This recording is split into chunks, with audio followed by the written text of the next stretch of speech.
আশা করছি সবাই ভালো আছেন। সো আজকে আসলে অনেক ব্যস্ততার মাঝখানে আমি একটা ভিডিও করতে চাচ্ছি, যদিও আমি ট্রেনে বসে আছি। যারা নেক্সট সেশনে আসলে ইতালিতে স্টুডেন্ট ভিসায় আসতে চাচ্ছেন তাদের জন্য কিছু গাইডলাইন।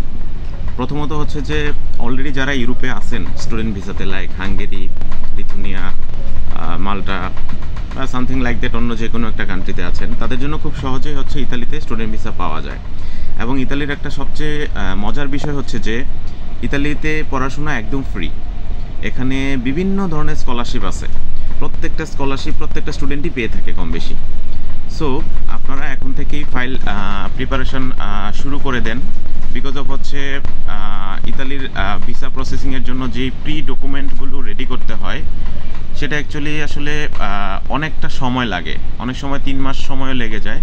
সো আমার পরামর্শ থাকবে, আপনারা হচ্ছে আপনাদের যেই ডকুমেন্টগুলো আছে, লাইক আপনাদের যেই অ্যাকাডেমিক ডকুমেন্টসগুলো আছে, সেগুলো হচ্ছে অনলাইন ভেরিফিকেশন করতে হয় বাংলাদেশের গভর্নমেন্টের ওয়েবসাইট থেকে। ই অ্যাপোস্টাইল বলা হয় এটাকে। সো এটা খুব সহজেই করা যায়। সো ওখান থেকে এগুলো করে ফেলেন, দেন এগুলো হয়ে গেলে হচ্ছে দেন আপনাকে আরও কিছু ডকুমেন্ট করতে হয়। এটার আপনার এই ডকুমেন্ট একাডেমিক ডকুমেন্টটাকে আপনার ইতালিতে ইকুইভ্যালেন্স করতে হয়, হ্যাঁ, সিমিয়া তৈরি করতে হয়। দেন হচ্ছে আপনি এগুলো যখন হয়ে যাবে, দেন আপনি ইউনিভার্সিটির জন্য একটা প্রিপারেশান নিয়ে নেবেন, কোন ইউনিভার্সিটিতে আপনি পড়বেন। ইতালিতে অনেক ইউনিভার্সিটি আছে যেগুলো ওয়ার্ল্ড ক্লাস র্যাঙ্কিং এরা মেনটেন করে, এবং প্রত্যেকটা ইউনিভার্সিটি হচ্ছে স্কলারশিপ দিয়ে থাকেন। যেমন হচ্ছে ইতালি নেপলসে আছে, আপনি ফ্লোরেন্সে আছে, রোমে আছে, ভ্যানিসে আছে। আপনি এইসব ইউনিভার্সিটিগুলোর নাম দেখেন, গুগল সার্চিং করেন, ওদের ওয়েবসাইটে ঢুকেন, দেখেন যে কোন ইউনিভার্সিটিটা সুইটেবল আপনার জন্য, কোন সাবজেক্টে আপনি পড়বেন। সো আই থিঙ্ক এই বিষয়গুলো নিয়ে আপনি একটু ঘাটাঘাটি করলে খুব সহজে ইতালিতে চলে আসতে পারবেন। ইতালিতে স্পেশালি হচ্ছে রিজিওনাল স্কলারশিপটা খুব বেশি স্টুডেন্ট পেয়ে থাকে। বিশেষ করে হচ্ছে যারা ইন্টারন্যাশনাল স্টুডেন্ট থাকে, যাদের ফ্যামিলি ইনকাম খুবই কম, ফ্যামিলি মেম্বার বেশি, তখন বাংলাদেশ থেকে ফ্যামিলি ইনকাম সার্টিফিকেট একটা প্রোভাইড করতে হয় এফিডেভিট করে। তখন সেটা ওরা ভেরিফিকেশন করে, যদি আপনার এই সার্টিফিকেটটা ভ্যালিড হয়, ওরা আপনাকে ফুল ফান্ডেড স্কলারশিপ দিয়ে দিবে। ইভেন হচ্ছে আপনাকে রেসিডেন্ট পারমিট তো দিবেই, সাথে হচ্ছে খাবারের জন্য মিল আপনার একটা ওরা দেয়, স্কলারশিপ দিয়ে থাকে। তো সব কিছু মিলে ভালো একটা স্ট্যান্ডার্ড 6 থেকে 9 হাজার ইউরোর মতো পার ইয়ার এটা পাওয়া যায়।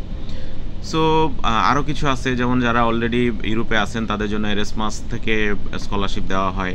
সো এরকম অনেক স্কলারশিপ আছে, খুব সহজেই এই স্কলারশিপগুলো পাওয়া যায়।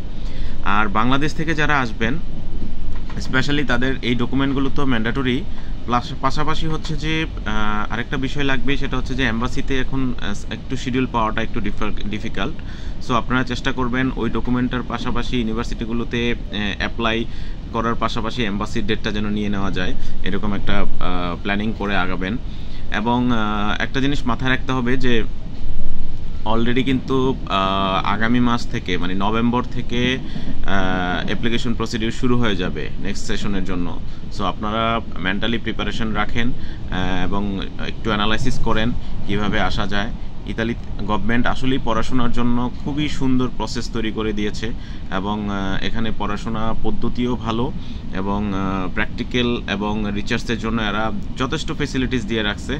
সো আই থিঙ্ক যারা আসতে চাচ্ছেন তাদের জন্য পরামর্শ একটাই থাকবে, আপনারা খুব দ্রুত আপনাদের এই রিকোয়ার্ড ডকুমেন্টসগুলো প্রিপারেশন করে ভিসা প্রসেসিংয়ের জন্য তৈরি হয়ে যান।